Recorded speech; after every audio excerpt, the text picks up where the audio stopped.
کیا آپ کو معلوم ہے کہ حجر اسود یعنی وہ پتھر جس کی سمت کو دیکھ کر مسلمان اپنا طواف شروع کرتے ہیں، تقریباً 22 سال تک خانہ کعبہ میں موجود نہیں تھا اور چوری کر لیا گیا تھا۔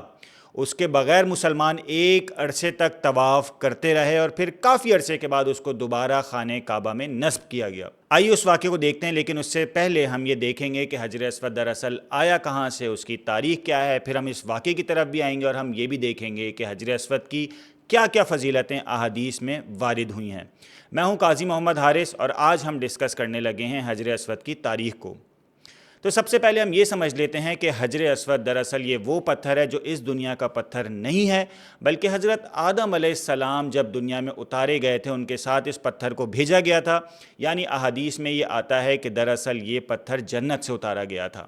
اور جب حضرت آدم علیہ السلام نے تمام لوگوں کی یکجہتی کے لیے خانہ کعبہ کو تعمیر کیا تھا تو اس تعمیر میں حجر اسود کو استعمال کیا گیا اور حجر اسود کو اس دیوار میں نصب کیا گیا تھا جو خانہ کعبہ کی دیوار تھی۔ وقت گزرتا رہا، حالات اور حوادثات آتے رہے، پھر ایک وقت ایسا آیا جب طوفان نوح آ گیا۔ حضرت نوح علیہ السلام کے دور میں جب طوفان آیا تو سب کچھ تباہ ہو گیا۔ اس وقت اللہ تعالیٰ نے خانہ کعبہ کو اپنے پاس اٹھا لیا تھا اور حجر اسود کو جبل ابی قبیس میں امانتاً رکھوا دیا تھا۔ پھر وقت گزرتا رہا اور پھر حضرت ابراہیم علیہ السلام کی ولادت ہوئی اور حضرت ابراہیم علیہ السلام اور حضرت اسماعیل علیہ السلام نے مل کر دوبارہ سے خانہ کعبہ کی تعمیر کی بنیاد رکھی۔ اس دوران جب حضرت اسماعیل علیہ السلام نے اس بات کا مشاہدہ کیا کہ خانہ کعبہ کی کسی دیوار میں کوئی ایسا نشان موجود نہیں ہے جہاں سے حاجی اور طواف کرنے والے اپنے طواف کا آغاز کر سکیں، تو انہوں نے یہ سوچا کہ خانہ کعبہ کی اس دیوار پہ کوئی ایسی خاص نشانی نصب کر دی جائے، کوئی ایسا خاص پتھر رکھ دیا جائے جس کو دیکھ کے تمام حاجی اور طواف کرنے والے لوگ طواف کا آغاز کریں۔ وہ پتھر ڈھونڈ ہی رہے تھے کہ اس دوران حضرت جبرائیل علیہ السلام آئے اور جبل ابی قبیس سے یہی حجر اسود لا کر ان کو تھمایا اور ان کو کہا کہ یہ بطور نشانی نصب کر دیجئے۔ اور پھر یہی ہوا، حضرت اسماعیل علیہ السلام اور حضرت ابراہیم علیہ السلام نے مل کر جب خانہ کعبہ کی تعمیر کی تو اس حجر اسود کو خانہ کعبہ کی مشرقی دیوار کے کونے پر نصب کر دیا، اور آج تک لوگ اسی پتھر کی سیدھ میں ایک نشان موجود ہے، اس کو دیکھ کر طواف شروع کیا کرتے ہیں۔ حجر اسود دراصل دو الفاظ کا مرکب ہے، ایک ہے حجر اور ایک ہے اسود۔ حجر کا مطلب عربی میں پتھر ہے، جبکہ اسود کا مطلب کالا ہے، یعنی یہ پتھر کالے رنگ کا ہے اور ایک عرصے سے کالے رنگ کا ہے، جس کی وجہ سے اس کا نام حجر اسود پڑا۔ سوال یہ پیدا ہوتا ہے کہ یہ کب کالا ہوا، یا شروع سے ہی کالا تھا، یا شروع میں اس کا رنگ کچھ اور تھا اور بعد میں رنگ کالا ہو گیا؟ تو اس کے بارے میں ہمیں احادیث نبویہ سے ہدایات ملتی ہیں، اور نبی کریم صلی اللہ تعالیٰ علیہ وآلہ وسلم کا ارشاد ہے کہ اس پتھر کا رنگ پہلے سفید تھا، بعد میں لوگوں کے اعمال کی وجہ سے اس کا رنگ کالا ہو گیا۔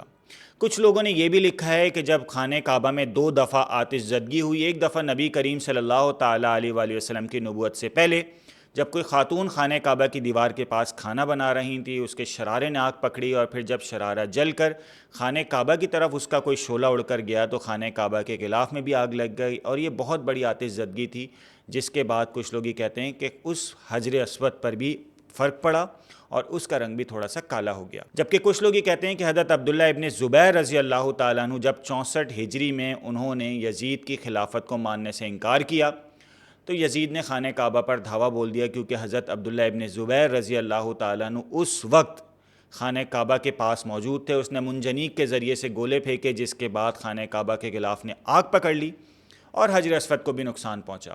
کچھ لوگوں کا کہنا یہ ہے کہ یہ 2 آتش زدگی کے واقعات کی وجہ سے حجر اسود جل گیا اور اس کا رنگ کالا پڑ گیا۔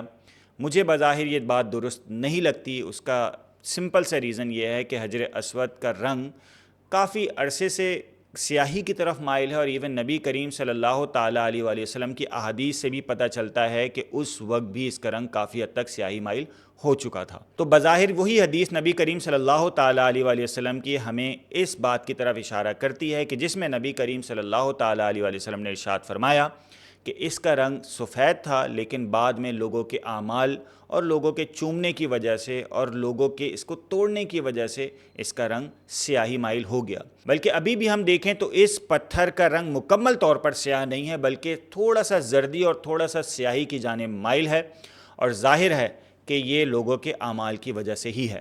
وقت گزرتا رہا، حوادثات آتے رہے، اسلام پر بڑے بڑے کٹھن مرحلے آئے، اور اسی دوران خانہ کعبہ پر بھی کئی دفعہ حملہ ہوا، گو اللہ تعالیٰ نے اس کو محفوظ رکھا۔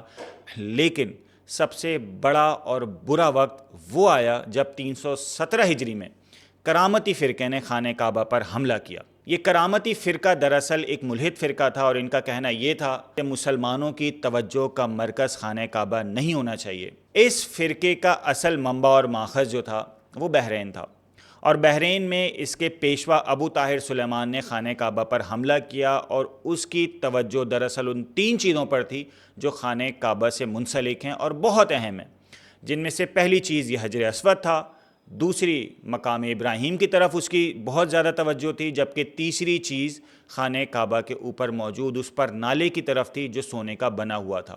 وہ چاہتا تھا کہ یہ تینوں چیزیں چرا کر لے جائے اور بحرین میں واقع ایک جگہ پر جس کا نام حجر تھا وہاں پر نصب کر دے۔ اس نے اس کے لیے باقاعدہ طور پر ایک بہت بڑا عالی شان محل بنایا تھا جس کا نام دارالحجرہ رکھا تھا۔ وہ چاہتا تھا کہ ان تینوں چیزوں کو لے جا کر وہاں پر نصب کر دے، اور پھر مسلمانوں کو بحرین اپنے پاس بلا کر وہاں پر ان سے حج کروائے اور طواف کروائے اور خانہ کعبہ کو ویران کر دے۔ ابو طاہر سلیمان نے یہ کام اپنے خلیفہ عبید اللہ المہدی کی خوشنودی کے لیے کیا تھا۔ وہ یہ چاہتا تھا کہ اگر حج اور طواف خانہ کعبہ سے معطل ہو جائے اور بحرین میں شروع ہو جائے تو عبید اللہ مہدی مجھ سے بہت خوش ہو جائے گا۔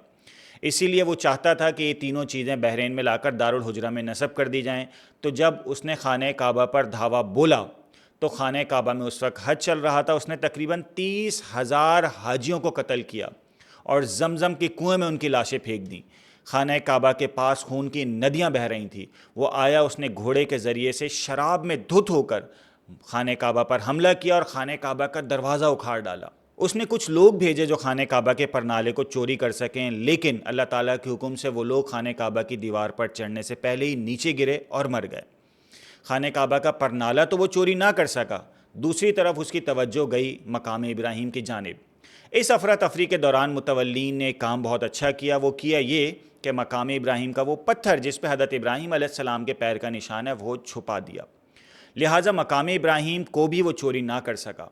اب تیسری چیز جو اس کی دسترس میں تھی وہ تھا حجر اسود۔ اس نے حجر اسود پر اٹیک کیا اور اس کو دیوار سے نکالنے کے لیے اس پہ کئی کدالیں چلائیں، جس کے نتیجے میں حجر اسود کے کچھ ٹکڑے بھی ہو گئے۔ وہ حجر اسود کو اپنے ساتھ لے جانے کی کوشش میں تھا، اور اس نے حجر اسود کو اس دیوار سے نکالا اور اپنی اونٹنی پر رکھ دیا۔ وہ خانہ کعبہ پر حملے کے دوران مسلمانوں پر مستقل طنز کرتا رہا، کہہ رہا تھا کہاں ہیں وہ ابابیل جو اللہ تعالیٰ نے خانہ کعبہ کی حفاظت کے لیے بھیجے تھے۔ اس دوران وہ قرآن کی ایک آیت بھی پڑھ رہا تھا، من دخلہ کان آمنا، جو خانہ کعبہ میں داخل ہو گیا وہ امن میں ہے۔ اس نے مسلمانوں سے پوچھا کہاں گیا وہ امن جس کا وعدہ اللہ تعالیٰ نے کیا ہے۔ اس دوران جو بھی اس کے سامنے آیا اور جس نے بھی اس سے مقابلہ کرنے کی کوشش کی اس نے اس کو شہید کر دیا۔ جس اونٹنی پر حجر اسود کو لے جایا جا رہا تھا وہ اونٹنی حجر اسود کا وزن برداشت نہ کر سکی اور راستے میں ہی مر گئی۔ حجر اسود اس قدر بھاری ہو چکا تھا کہ کوئی اونٹ بھی اس کا وزن برداشت نہ کر پاتا۔ روایات میں آتا ہے کہ بحرین تک پہنچتے پہنچتے تقریباً 40 اونٹ اس حجر اسود کے بوجھ تلے گر کے مر گئے۔ خیر، حجر اسود کو بحرین لے جایا گیا اور وہاں پر دارالحجرہ میں نصب بھی کر دیا گیا، اور اب ابو طاہر سلیمان کا یہ ارادہ تھا کہ مسلمانوں کو بحرین بلایا جائے اور وہاں پہ طواف یا حج کروایا جائے۔ لیکن مسلمانوں میں سے کوئی بھی اس طرف نہ گیا، اور لوگ خانہ کعبہ ہی کی طرف آتے تھے اور چھپ کر طواف یا حج کیا کرتے تھے، اور حجر اسود کی اس خالی جگہ پہ جہاں کسی وقت حجر اسود نصب تھا اسی کو چوم لیا کرتے تھے، لیکن ان میں سے کسی بھی شخص نے بحرین کی طرف جانا گوارا نہیں کیا۔ تقریباً 22 سال تک حجر اسود خانہ کعبہ میں موجود نہیں تھا۔ اس دوران عباسی سلطنت کے عمراء نے ابو طاہر سلیمان کو 50,000 دینار کی پیشکش بھی کی کہ وہ حجر اسود کو واپس کر دے، لیکن ابو طاہر سلیمان نہ مانا، مختلف پیشکشوں کو ٹھکراتا رہا۔ پھر ایک وقت ایسا آیا جب منصور اسماعیل نے اس پر بہت زیادہ دباؤ ڈالا، اور عبید اللہ مہدی نے بھی اس کو سرزنش کی کہ میری خوشنودی کے لیے یہ کام نہ کرو، مجھے یہ کام ہرگز پسند نہیں۔ تب شیخ محدث عبداللہ کو بحرین بھیجا گیا اور ان کو کہا گیا کہ وہ حجر اسود کو واپس مکہ لے کر آئیں۔ اس دوران بھی ابو طاہر سلیمان ٹال مٹول کرتا رہا، اور جب شیخ عبداللہ وہاں پہنچے تو ابو طاہر نے یہ بہانہ گھڑا کہ یہ حجر اسود مختلف پتھروں میں مل گیا ہے اور اب مجھے شناخت نہیں ہو رہی کہ میں کس طرح حجر اسود کو دوسرے پتھروں سے الگ کر سکوں۔ تو شیخ عبداللہ نے بہت زبردست قسم کی ایک نشانی حجر اسود کی بتائی۔ انہوں نے کہا کہ میں اس پتھر کو پہچان لوں گا، وہ پتھر جنت سے آیا ہوا ہے، وہ عام پتھر نہیں ہے۔ جتنے بھی پتھر آپ میرے سامنے لا کر رکھیں گے میں اس میں سے بڑی آسانی سے حجر اسود کو نکال کر الگ کر لوں گا۔ اور پھر یہی ہوا، مختلف پتھروں کو لایا جاتا رہا۔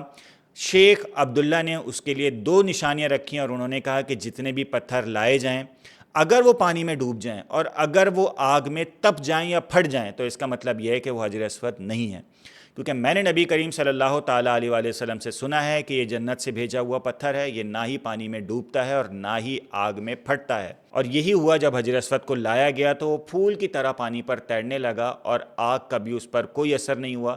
تو شیخ عبداللہ اس پتھر کو لے کر اپنے ساتھ مکہ آئے۔ جس اونٹنی پر اس پتھر کو لایا جا رہا تھا وہ اونٹنی انتہائی کمزور اور لاغر تھی، لیکن چونکہ حجر اسود اپنے مقام کی طرف واپس آ رہا تھا تو وہ اونٹنی اتنی تیزی سے چلی کہ تمام اونٹنیوں کو اس نے پیچھے چھوڑ دیا اور انتہائی صحت مند اونٹنی کی طرح اس نے تیز رفتاری سے فاصلہ طے کیا۔ اب ظاہر ہے کہ ابو طاہر سلیمان کے حملے کے وقت کدال کی وجہ سے حجر اسود کے کافی چھوٹے چھوٹے ٹکڑے بھی ہو چکے تھے، تو ان ٹکڑوں کو جمع کر کے شیخ عبداللہ اپنے ساتھ لائے اور پھر ان کو ایک چاندی کے ورق میں، ایک چاندی کی پلیٹ میں جمع کر کے خانہ کعبہ کے مشرقی کنارے پر نصب کیا گیا۔ وقت گزرتا رہا، خانہ کعبہ بھی مختلف حوادثات کا شکار ہوا اور حجر اسود پر بھی مختلف لوگوں نے اپنی بری نیتوں سے دست دراز کیے۔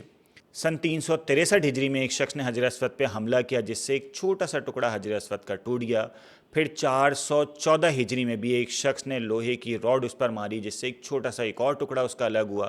پھر 919 ہجری میں بھی اس پہ حملہ ہوا، ایک اور ٹکڑا الگ ہوا۔ پھر 1039 ہجری میں سلطان زمان خان کے دور میں جب بارش ہوئی تو اس حجر اسود کو اس جگہ سے نکالا گیا تو دیکھا گیا کہ اس وقت حجر اسود کے تقریباً 9 ٹکڑے اس حلقے میں موجود تھے جس میں خانہ کعبہ کے مشرقی کارنر پہ اس کو نصب کیا گیا تھا۔ اس کے بعد بھی مختلف زمانوں میں حجر اسود پر اٹیک ہوتے رہے اور آخر میں جب ہم نے دیکھا کہ حجر اسود کو ایک چاندی کے ورق میں پورا طریقے سے کور کیا جا رہا تھا تو اس وقت حجر اسود کے تقریباً 14 ٹکڑے ہو چکے تھے۔ ان 14 ٹکڑوں کو مسالے سے بھر کے ایک جگہ جمع کیا گیا اور ایک ساتھ جوڑ دیا گیا اور پھر اس کو ایک چاندی کے حلقے میں جمع کر کے خانہ کعبہ کے مشرقی رکن پر دوبارہ نصب کر دیا گیا۔ حجر اسود مسلمانوں کے لیے کتنی اہمیت کا حامل ہے اس کے لیے میں نہیں سمجھتا کہ کسی مسلمان کو تفصیلات بتانے کی ضرورت ہے۔ نبی کریم صلی اللہ تعالیٰ علیہ وآلہ وسلم کی ایک حدیث ہی اس حجر اسود کی امپورٹنس کو بتانے کے لیے کافی ہے، جس میں نبی کریم صلی اللہ تعالیٰ علیہ وآلہ وسلم نے ارشاد فرمایا کہ حجر اسود کو چومنا اور اس کو ہاتھ لگانا ایسا ہے جیسے کسی مسلمان نے اللہ سے مصافحہ کیا۔ یہ حدیث ابن ماجہ میں موجود ہے اور یہ امپورٹنس بتانے کے لیے کافی ہے کہ حجر اسود مسلمانوں کے لیے کتنا امپورٹنٹ ہے۔ مزے کی بات یہ کہ صرف مسلمان ہی نہیں بلکہ کئی غیر مسلم مورخین نے بھی یہ لکھا ہے کہ حجر اسود دراصل دنیا کا پتھر نہیں ہے، بقول ان کے کہ یہ شہاب ثاقب ہے اور کسی دوسرے سیارے یا ستارے سے ٹوٹ کر دنیا میں آ گرا ہے۔ بہرحال اس کی اہمیت تمام مذاہب میں مسلم ہے اور مسلمانوں کے لیے تو یہ خاص پہچان رکھتا ہے۔ ہم لوگ اس کو دیکھ کر طواف شروع کرتے ہیں، ہم لوگ اس کو چوم کر اپنا حج مکمل کرتے ہیں۔ نبی کریم صلی اللہ تعالیٰ علیہ وآلہ وسلم نے اس کو چومنا سعادت قرار دیا ہے۔ ہاں اگر رس زیادہ ہو تو پھر ہاتھ سے اشارہ کر لینا بھی کافی ہے۔ میرے خیال میں آپ کو اس کی تاریخ سمجھ آ گئی ہوگی اور آپ کو معلوم ہو گیا ہوگا کہ حجر اسود کی تاریخ کیا ہے اور کس طرح اس کو چوری کیا گیا اور کس طرح اس کو واپس لا کر نصب کیا گیا۔ نیکسٹ ویڈیو تک کے لیے مجھے اجازت دیجیے، انشاءاللہ کسی اور ٹاپک پہ ڈسکشن کریں گے۔ اللہ حافظ۔